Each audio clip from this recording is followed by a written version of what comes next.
país diverso culturalmente, con una gran diversidad étnica. Sin embargo, no es fácil establecer la magnitud de esa diversidad. Es interesante porque la vivimos cotidianamente, la percibimos. Sin embargo, cuando hay que explicar qué es esa diversidad cultural, tenemos una serie de problemas de diferente orden.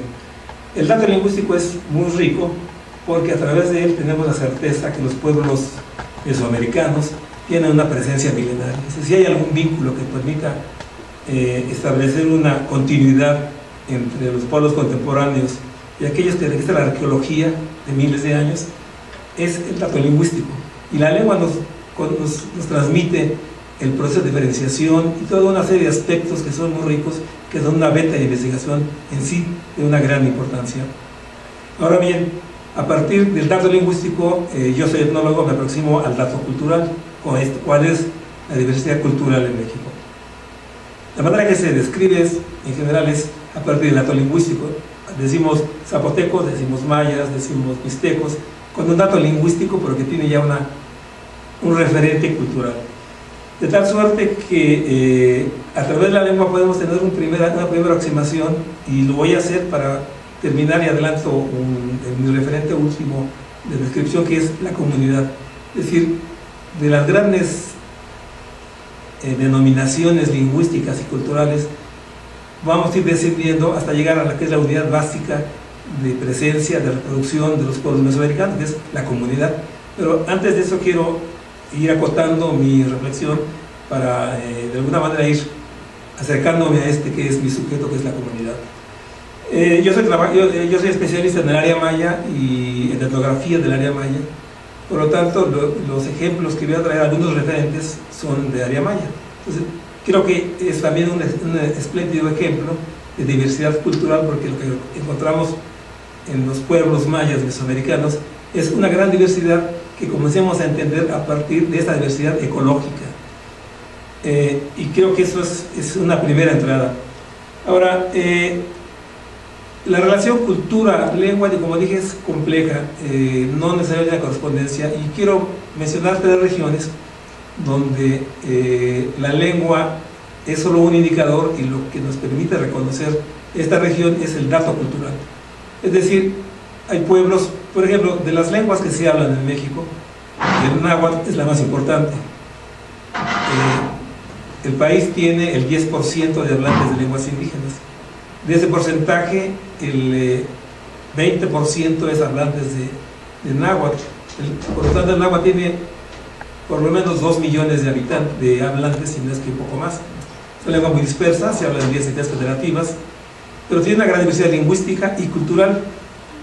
El náhuatl se habla en la Huasteca, por ejemplo, se habla en la montaña de Guerrero, y si uno compara las culturas de los nahuas de Guerrero con los nahuas de la Huasteca, encuentra que estos nahuas de la Huasteca se parecen más al conjunto de los pueblos de esta región, que son el huasteco, el otomí, el tepehua y los nahuas.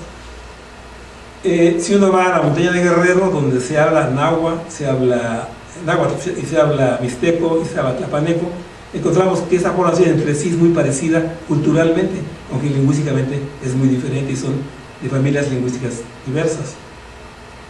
Entonces creo que con eso quiero señalar que, si bien la lengua nos permite introducirnos a la diversidad cultural, es solo un referente que no necesariamente corresponde totalmente a las particularidades culturales.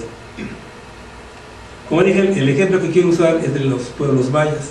La primera gran división que se da en los pueblos mayas contemporáneos son mayas tierras altas y mayas tierras bajas. Y efectivamente la diferencia es: mayas tierras bajas son los pueblos en las zonas selváticas, toda la península de Yucatán. Y tenemos mayas tierras altas, que son los pueblos que están en Chiapas y en Guatemala.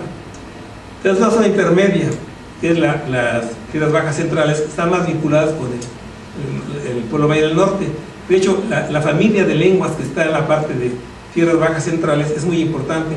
Es el chontal de Tabasco, es el chol de Chiapas y es el chortí de Guatemala, Honduras. Estas lenguas, que es una franja que corresponde a los pueblos que originalmente controlaban navegación por toda la península y por la base de la península. Entonces tiene una cierta vinculación lingüística que ahora se ha diferenciado, pero que marca como un vínculo entre tierras bajas y tierras altas. Ahora, tierras altas, fundamentalmente pueblos que viven en zonas montañosas. Aquí es un esquema general de las lenguas mayas, que son de México, mayas tierras altas que son de México y Guatemala. Yo voy a hablar dentro de esta zona de la región Tzeltal-Tzotzil, que está en el extremo occidental de la región, ya colinda con pueblo de habla zoque fundamentalmente.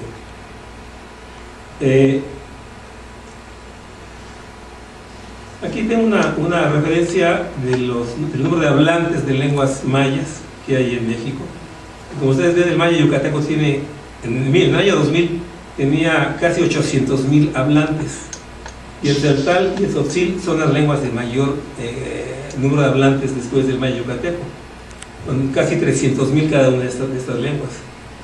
Las lenguas de la frontera sur tienen una característica muy especial, o sea, es Carjobal, Mame, Chu, Quechí, Cacateco, Quiché, eso principalmente, que están compartidas con Guatemala. Entonces, en México el número de hablantes de estas lenguas está reduciéndose, pero la mayor parte de ellos están en el lado guatemalteco. Con frecuencia se habla de que en México están desapareciendo esas lenguas, pero no del todo, porque realmente el referente más importante está en Guatemala. Pero esto habla de la enorme presencia de los pueblos mayas en el sureste del país. Pues es un dato más agrupado por regiones, ¿no?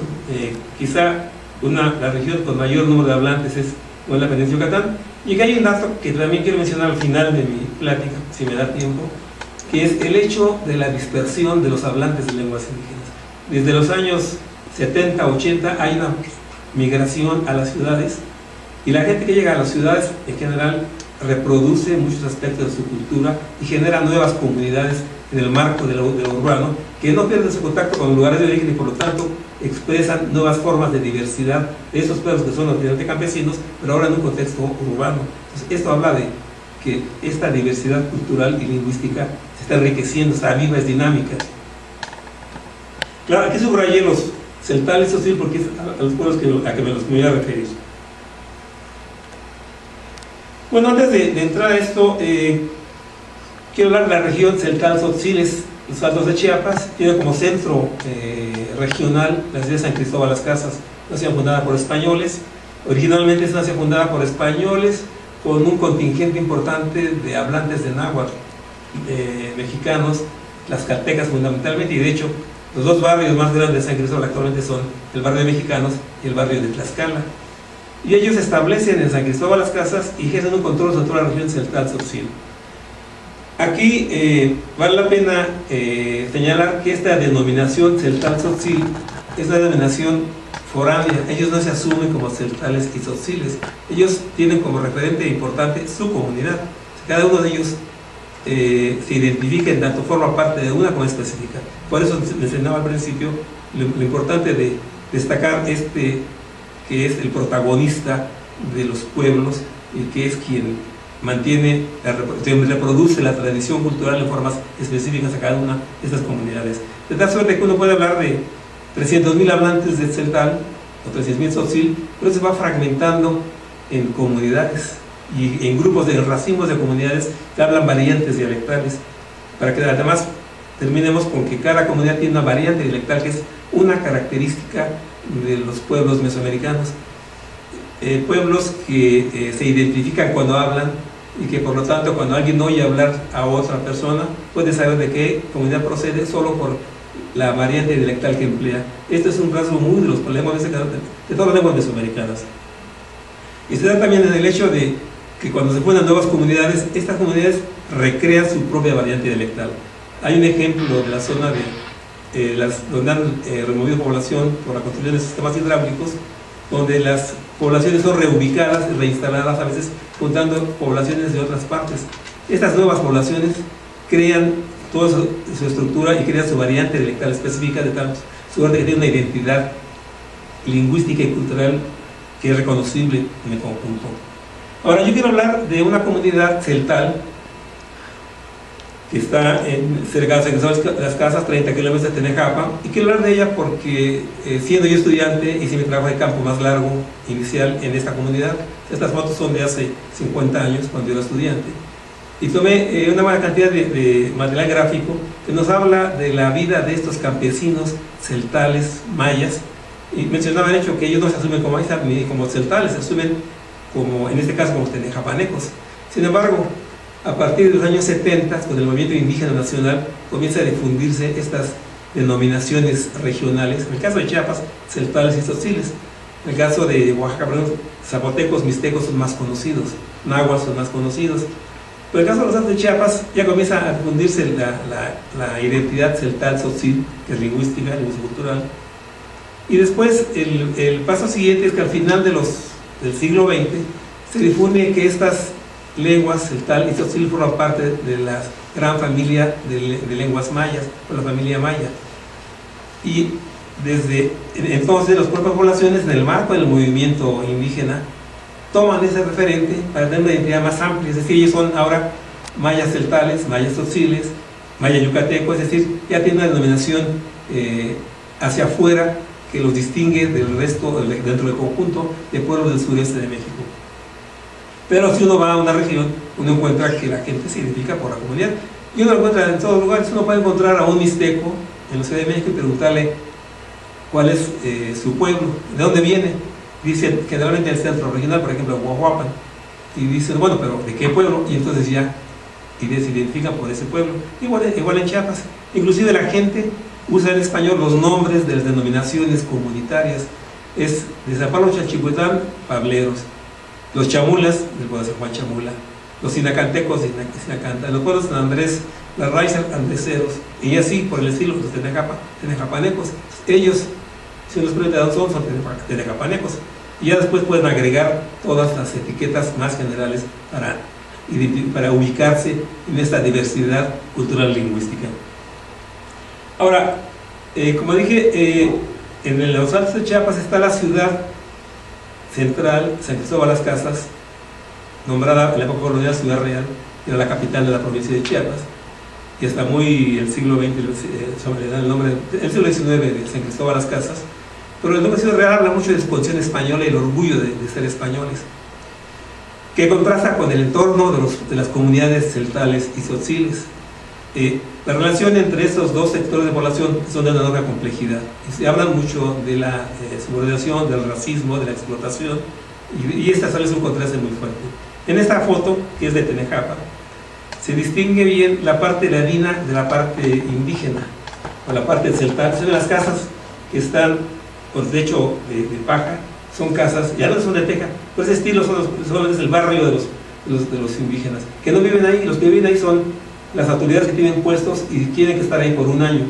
Entonces rentan esas casas, o algunos tienen casa ahí, y después vuelven a sus parajes, porque la población en su mayoría se dispersa en milpas, en casas que están en el paisaje, y ya traigo unas fotos de esto. Pero aquí lo que es claro es esta diferencia en la televisión nacional, indios y ladinos, es decir, hablantes de español y hablantes de celtal, que forman parte de una población porque mantiene esa distinción étnico-racial. Ahora, la comunidad tiene una serie de características que son fundamentales para explicarnos la continuidad de la que hablé hace un momento. Estos son pueblos campesinos que tienen en la agricultura de maíz, agricultura mesoamericana, la base de sustentación y de reproducción sobre todo. Es decir, toda la cultura, toda la técnica, toda la conciencia histórica se transmite en la vida de la comunidad. La comunidad tiene dos ámbitos que son bien claros: la cabecera municipal, que es la que vemos aquí, y los parajes. La cabecera tiene una influencia muy fuerte colonial, es decir, es donde están las autoridades político-religiosas, donde hacen los rituales comunitarios con procesiones que vamos a ver. En cambio, la gente de los parajes es la que siembra, la que vive dispersa, la que hace rituales agrícolas para petición de lluvia, la que vive una vida familiar muy ajena a todo lo que pasa en la cabecera, excepto por el mercado que viene aquí, en el caso de Tenejapa, cada domingo, jueves y domingo vienen a la cabecera, no solo para comprar y venderse, para encontrarse con los amigos, para intercambiar información, y vuelven a sus lugares de origen. Igual por razones políticas. Los representantes de los parajes vienen aquí para tener información, para estar en contacto con las autoridades y luego volver a sus lugares de origen. Estas son las casas de los parajes. Casas entre milpas y bosques. Esta es la característica. Que ahora está cambiada. Yo continúo yendo a Tenejapa y lo que domina ahora es la planta del café. O sea, uno ve el paisaje y lo que domina son los plantíos de café y menos las milpas. Pero aún así la milpa sigue siendo el referente fundamental. ¿Por qué? Porque la agricultura de maíz es el espíritu de las comunidades, es decir, toda la concepción del mundo, toda la noción de persona, de cultura, de historia, están reproducidas, expresadas en el trabajo agrícola y en el ritual agrícola. O sea, la manera que se vive en los parajes es reproduciendo la tradición maya celtal en el trabajo agrícola y en la vida familiar. Y esto es muy interesante porque cuando viene la colonización, todo el control se establece desde la cabecera y se deja más libre, porque no hay sacerdotes para hacerlo, a la gente que vive en las casas y en las milpas, y ahí es donde se conserva la tradición mesoamericana. Pero hay un vínculo evidente entre uno y otro, pero donde uno encuentra esta tradición mesoamericana en su esplendor es exactamente en la zona de parajes.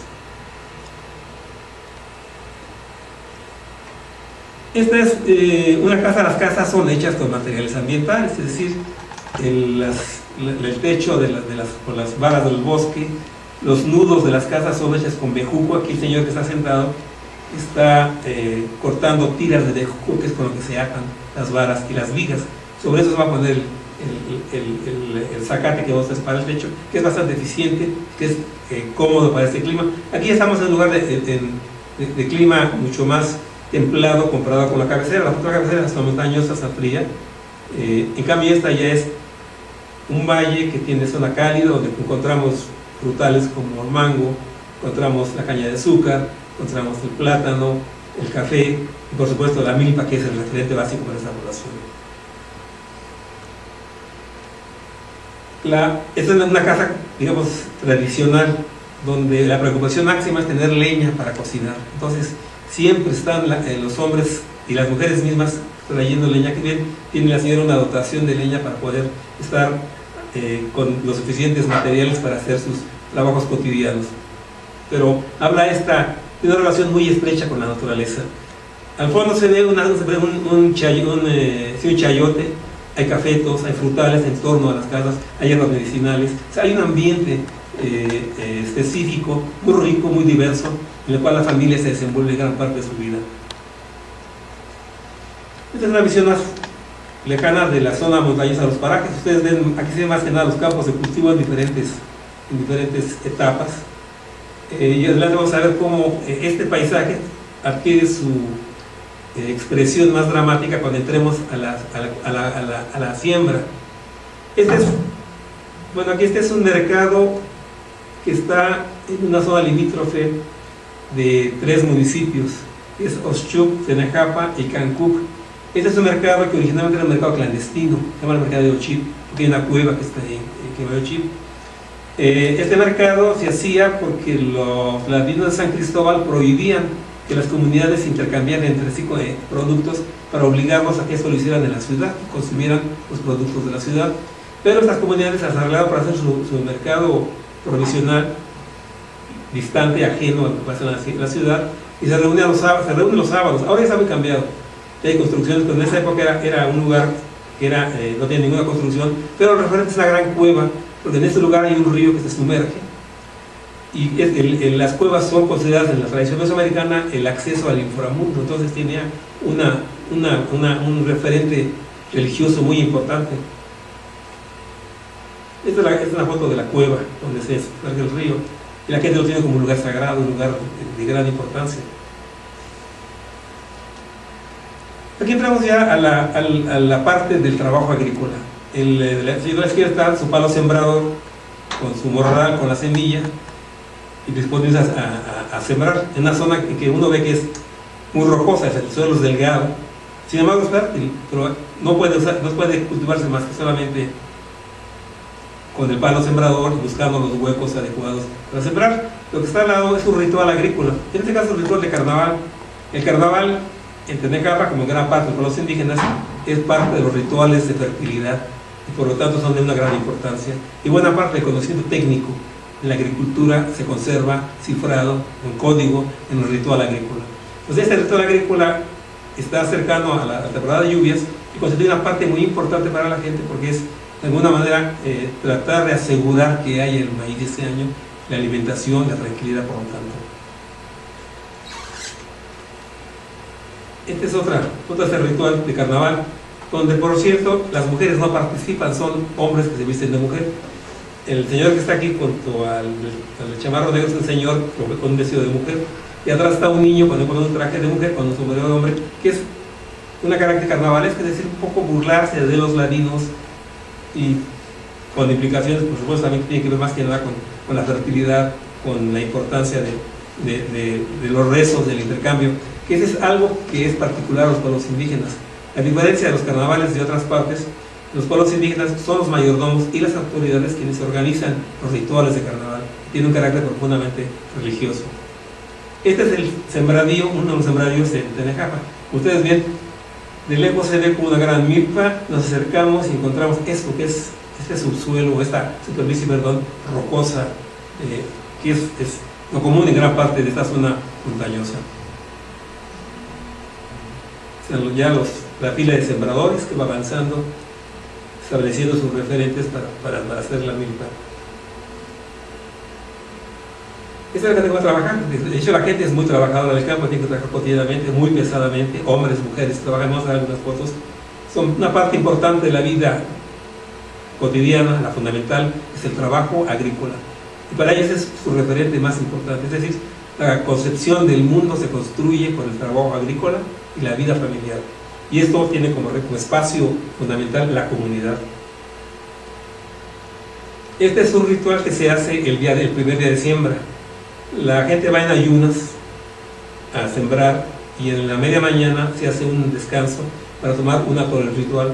Y ese atole se sirve solamente en una gran quica que van pasando entre todos los sembradores que están participando en este momento. Es decir, el primer día de siembra tiene un carácter profundamente religioso y por lo tanto está rodeado de mucha ceremoniosidad, mucha ritualidad. Esta es la comida que se hace después de la siembra.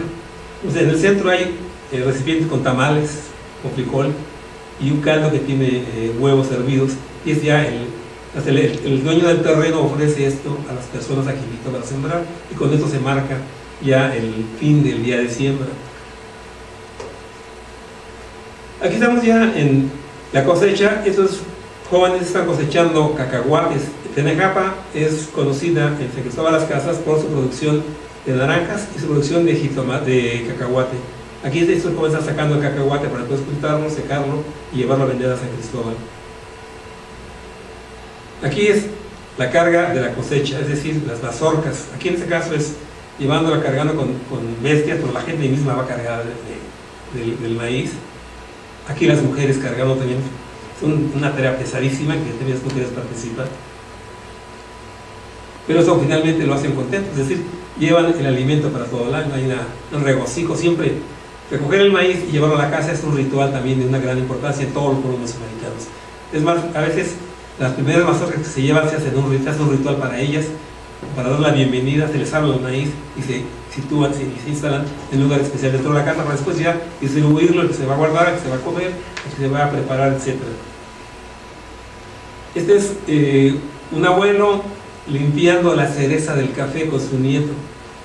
Algunas están disfrutando la cereza y secándola porque el café también es una parte importante de ingresos. El café no está incluido en la ritualidad, es un cultivo comercial que es muy importante. Y es importante para la vida de la gente de Tenejapa. Este es un trapiche de madera por el cual muelen la caña de azúcar. Hay varios tipos, pero este es uno de los más sencillos, tirado por una bestia. Hay otro mucho más sencillo, que es movido por hombres para mover esto, con lo cual sacan el jugo de la caña de azúcar y preparan una bebida fermentada que se llama la chicha, que se hace con el maíz reventado. Esta es la cabecera de Tenejapa y vamos a entrar al tema de la comunidad, los aspectos políticos religiosos de la comunidad. Aquí vale la pena mencionar que cada comunidad, las comunidades son resultado de la colonización española. y cada comunidad está organizada a partir de un núcleo político-religioso, el ayuntamiento, que es de origen castellano, y una estructura y una organización religiosa que tiene mayordomías y cofradías, pero que se articula en un solo sistema en cada comunidad. De hecho, son los temas grandes de la etnografía en México, los sistemas de cargos, es decir, la manera que funciona este núcleo de autoridades político-religiosas. La cabecera municipal es el lugar donde hacen las ritualidades comunitarias, es decir, donde están mayordomos, donde están los alférez o capitanes, y donde están las autoridades del presidente municipal, el síndico, y autoridades del tipo colonial, alcaldes, en este caso hay fiadores, hay toda una serie de cargos en que la versión española es reelaborada y dada una fisonomía particular. Cada comunidad tiene su ayuntamiento tradicional y su estructura de mayordomías y de cofradías. Aquí vemos a una procesión saliendo de la iglesia que siempre va encabezada por los músicos, en este caso de tambor y flauta, y atrás van los mayordomos. Aquí es la procesión del santo patrón, porque cada comunidad tiene un santo patrón, es parte de la identidad. Cada comunidad tiene un santo patrón específico. En el caso de Tenejapa, el santo patrón es San Ildefonso, pero como en celtal no se puede pronunciar ni la F, ni la G, ni la D, le llaman San Alonso, y en celtal dicen San Alush. Y bueno, San Pedro es Petul, Antonio es Antún, o sea, hay una reelaboración de los nombres de acuerdo con la fonología. Los rituales del santo patrón es el más importante, la fiesta patronal más importante, como pasa en todo México. Las fiestas patronales son las que reúnen a la comunidad y son el día de mayor fiesta. Aquí esta procesión va por la calle principal, va rumbo a la iglesia. Las banderas las llevan los alféreces o capitanes, y los mayordomos llevan cargando las imágenes de los santos.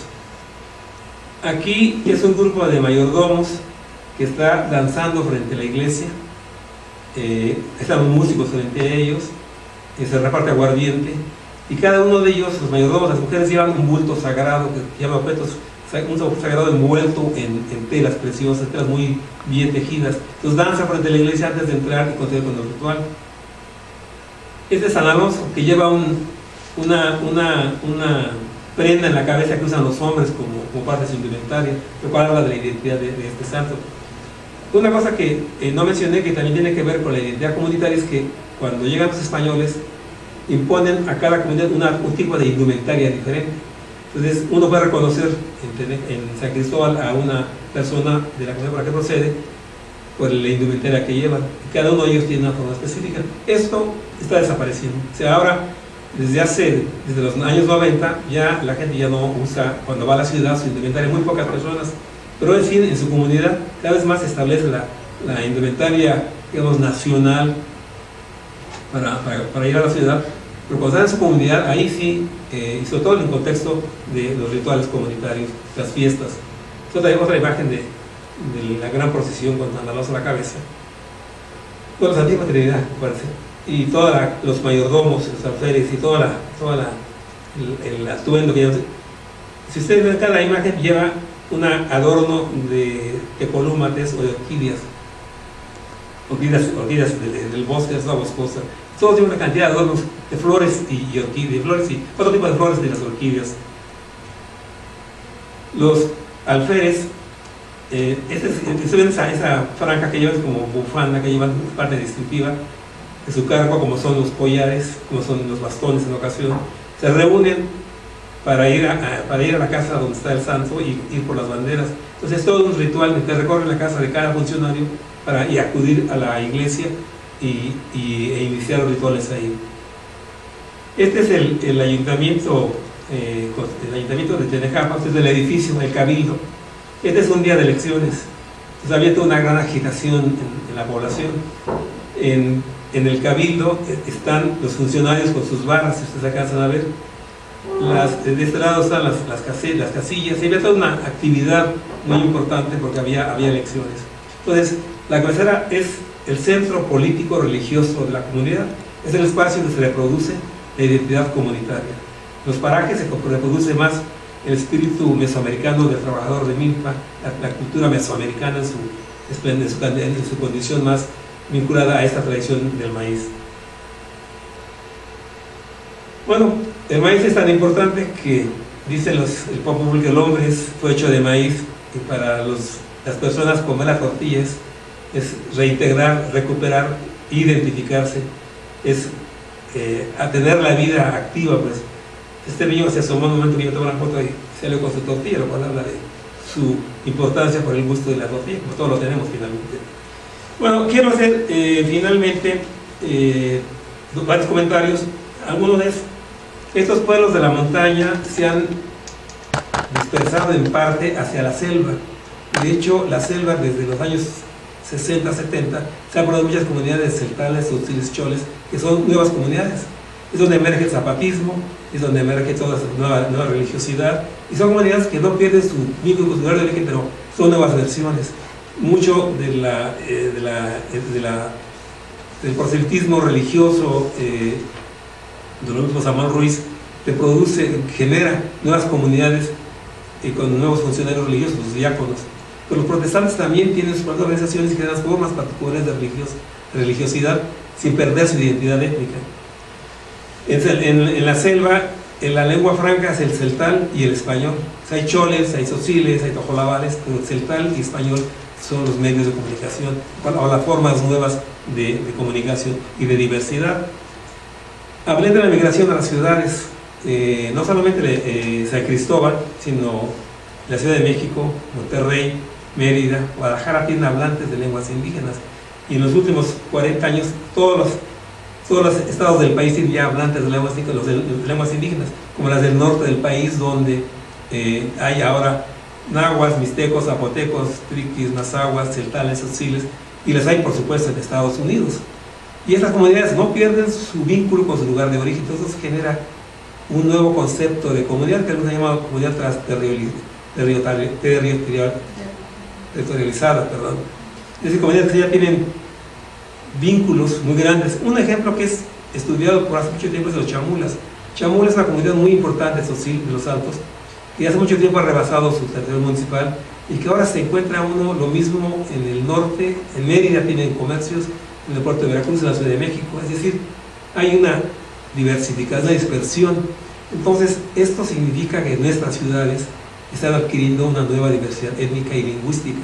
Lo hacen de una manera, esas personas muy tranquilas, muy discretas, van como comerciantes, trabajan en muchos aspectos no visibles, pero frente a nuestra cotidianidad urbana tenemos transformaciones que hablan de estas nuevas formas de diversidad. Lo que tenemos ahora en el panorama nacional es que ahora tenemos más ciudades pluriétnicas. San Cristóbal de las Casas, de ser la ciudad española que se funda en el siglo XVI, es ahora la ciudad india más importante de Chiapas. A partir del 94, desde los 70 con las expulsiones de protestantes, y en el 94 con el zapatismo, hay una gran movilización, de tal suerte que ahora en San Cristóbal más del 50% son tzotziltes, en su mayoría celtales, básicamente esa población, pero es una ciudad ya básicamente india. Es como en el caso de Oaxaca. Juchitán es la capital india de Oaxaca, donde el zapoteco es la lengua más importante, pues. Entonces creo que son fenómenos nuevos, son aspectos de la diversidad que hablan de nuestra gran tradición mesoamericana diversa, una diversidad que no alcanzamos a entender, a comprender, que la vivimos y que nos confrontamos con ella, y que tiene efectos sociales, económicos, políticos, religiosos. Lo más interesante es que ahora, con la crisis del campesinado, cada vez se está reduciendo el número de campesinos, y los que quedan en gran parte de las regiones indígenas son familias campesinas indígenas. Entonces tenemos una reetniciación del campo, porque gran parte de campesinos migran. Entonces tenemos cada vez un campo más indígena y ciudades más pluriétnicas. Y esto es el perfil de México año 2000, que va a seguir creciendo y multiplicando. Es decir, tenemos aquí una diversidad rica, dinámica, compleja, que, como digo, no acabamos de entender, que la vivimos, pero que requerimos entender, porque el futuro tiene que construirse a partir de estas formas específicas de diversidad. Gracias.